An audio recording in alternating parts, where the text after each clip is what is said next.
Last year, members of the General Assembly made history. You all passed a blueprint for Maryland's future, promising world-class schools for all of our students.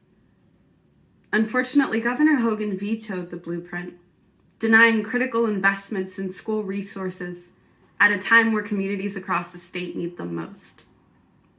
The 2021 legislative session lies ahead of us, and we are asking you to ensure that you vote to override Governor Hogan's veto of the blueprint for Maryland's future.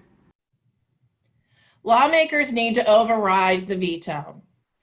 Our kids cannot wait. We need to override the veto. We need to stay committed to the goal of eliminating inequities and building an educational system that works for our kids. We need to override the veto. We need the legislators in Annapolis to override the veto. Schools are a vital part of the public infrastructure, plain and simple. We need to override the veto.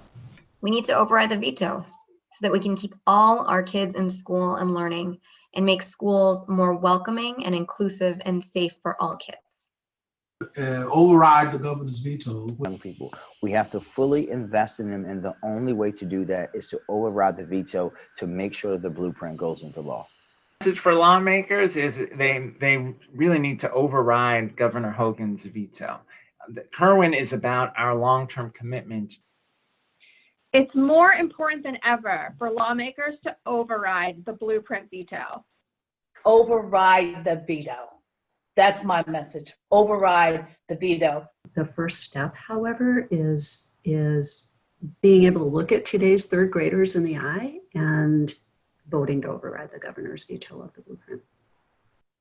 Please override the veto. We need to override the blueprint veto. Stay strong, keep your resolve, and I look forward to joining you all this upcoming session to make sure we override the veto and get the blueprint moving for all of our students across Baltimore County and the state of Maryland. We need to override the veto. Override the veto.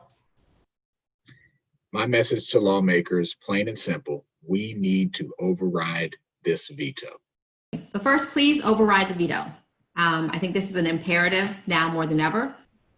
To my lawmakers, our legislators, to our governor, this right here is why we got to override this blueprint for my baby and every other parent's baby in the state of Maryland.